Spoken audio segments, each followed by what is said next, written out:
Hey everyone, this is Amanda Coulong with TechZulu.com, and today we're here to talk with Jim Jonassen, chairman of MicroJ Systems and also a 25-plus year veteran of the executive search industry. I think your latest search company is Venture Search. How are you, Jim? I'm great, Amanda. How are you doing? I'm great. We're here to talk a little bit about this small thing called Digital Family Reunion.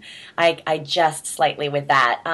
DFR is really one of the preeminent parties and organizations that comes together around the holidays that sort of, I think, marries the 1.0 Vic generation here in LA of digital executives with sort of even the young business executive coming straight out of school, whether it's USC or Caltech or whatnot, and marrying those two worlds together.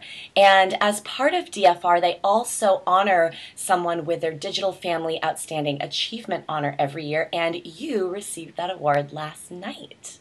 I did. I got my shiny plaque and my photo opportunity and had a couple of cocktails. Yeah, well, I was there and I saw the photos. I saw the photos and, well, there won't be any blackmail photos, but there were some really good shots there of quite a few of you that really brought the original tech scene to life here in Los Angeles. So you joined the ranks of quite a few other great recipients. I think Nolan Bushnell was one of them, William Quigley, Eric Pullier, Scott Painter. How does it feel to be in the ranks of such great guys? Kind of the, which of these things is not like the others? I feel a little bit out of place. I think that they're, serial entrepreneurs that have started, incredibly, successful and scaled, technology companies here. I started two software companies here, one of them a long time ago and the last one in '98. But for the last decade, I've been back doing what I love, which is search, and really being kind of behind the scenes with people like Scott Painter and Eric Pullier and helping them to build great teams. So we think of ourselves as kind of the guys behind the guys. But anyway, it was a great honor and a lot of fun. Well, I mean, I think it's important, though, to call out someone like you, and I think you do belong in those ranks, because without you, many of these technology companies would have a really, really hard time finding talent, and that is actually something that is a prevalent theme here, specifically in LA. So with that in mind, I mean, you have started how many search companies, executive search companies? I started 5 search firms in my career, punctuated with a couple of software companies in there, and I think maybe one of the reasons that that the guys and the voters maybe called me out was as much for what I've done kind of on the community side, which was in the '90s starting Lawnmower, Los Angeles New Media Roundtable, having that roll into the Digital Coast Roundtable, and then over the last 5 years starting Thursday nights, which I always say has kind of been a campfire where great entrepreneurs and investors and executives have come together because we're all so spread out in Southern California. So probably those things of helping to kind of coalesce and convene, that community of companies and individuals and investors has been, hopefully been a catalyst for good things and good opportunities that happen, for companies here. Sure.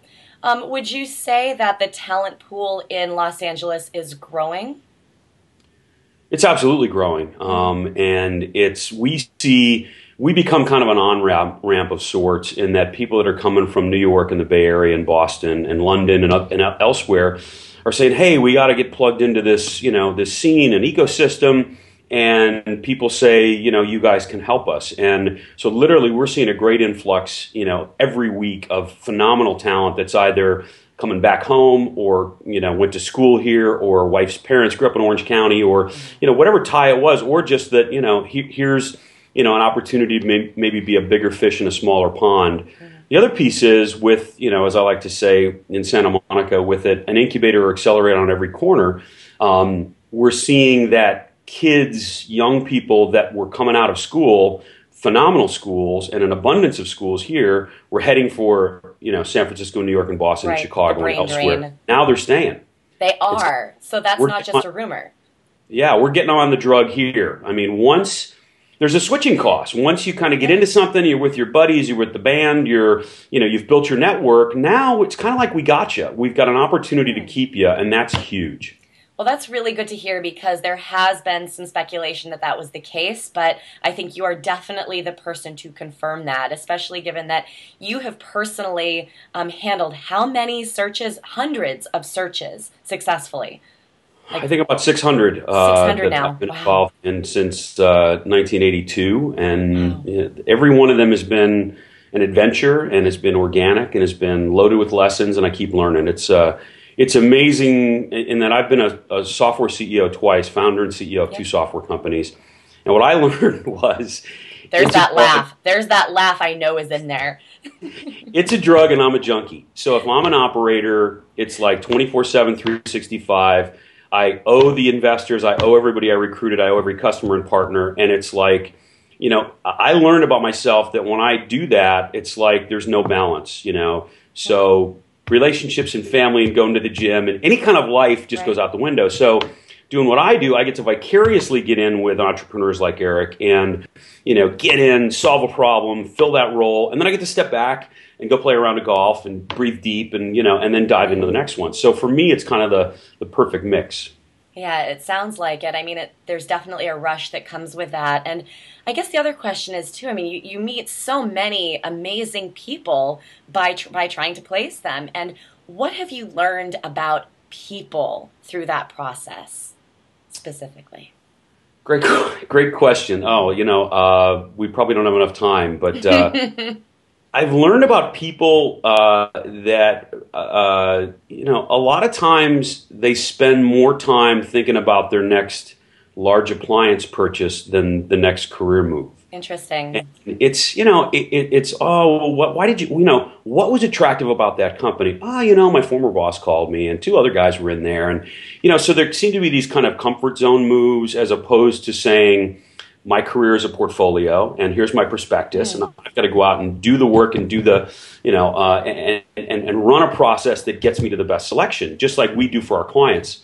But a lot of times, candidates and people find themselves in a position where, oh my God, I need my paycheck and I got a mortgage and I've got kind of 3 weeks to quickly look at some stuff and try to make a decision. yeah. It's really difficult. So I've learned that I think more and more people are looking at these things and they're thinking strategically. They're thinking, I'm going to take a year to figure out my next move. It's too rare, but more and more I see people doing that. But Okay. in general, people work really hard.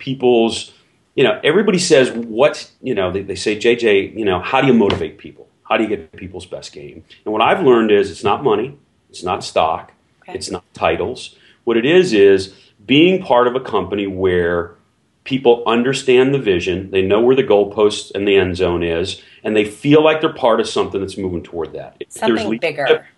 yeah, if there's leadership that can communicate that and to kind of keep everybody rowing in the same direction, and it's like there's this shared goal, and man, we are making it happen. People, it's like the comp and the equity and the options and the Hmm. glory and the awards. It's more about we're going to do this and we're going to do it together. And the greatest Interesting. cultures and companies that I've seen are companies that are part of that benefit from that kind of leader, and it's all too rare. Yeah, definitely. And I think it would be good to see some more companies spring up here in Los Angeles that dare to dream those big, big pictures. That's definitely something that I think we can encourage our folks to do.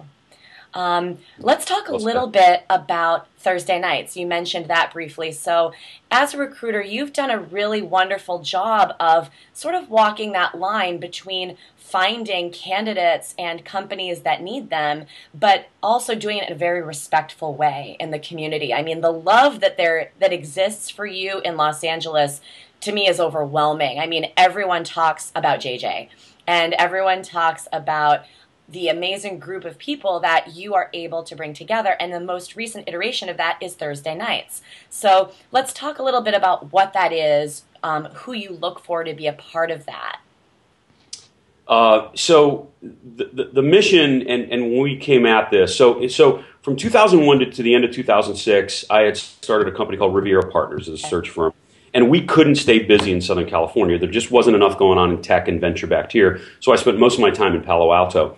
At the end of '06, I sold that firm. In the first of '07, I came down to LA. I said, you know what? it's going to pop. It's absolutely going to happen here. You know, we had a hiccup in 08, 09, but in the main, we've stayed busy exclusively in Southern California. But when I came back, what I said was, entrepreneurs are toiling in obscurity between San Diego and Santa Barbara. Right. Everybody kind of is in their cave. No one knows each other. What I said was, there's no Palo Alto.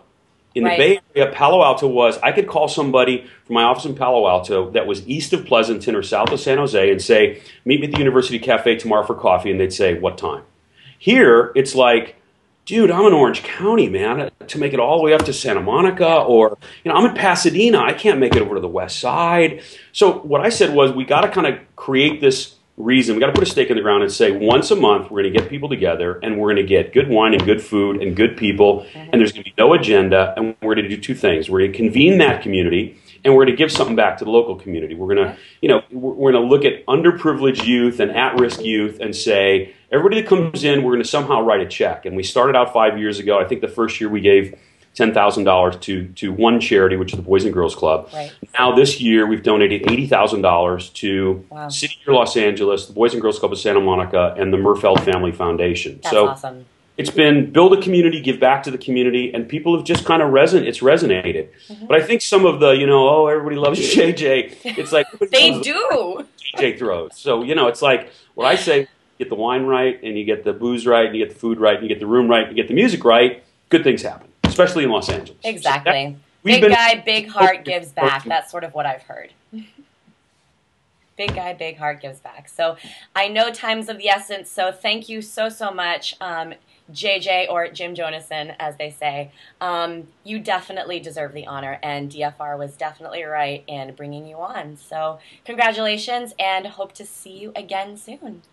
Thank you so much, and thank you for all you do to support and get the word out there about DFR. Huge fan of Tech Zulu. Thanks so much, Amanda. All right, talk to you soon. All right, take care. You too. Bye.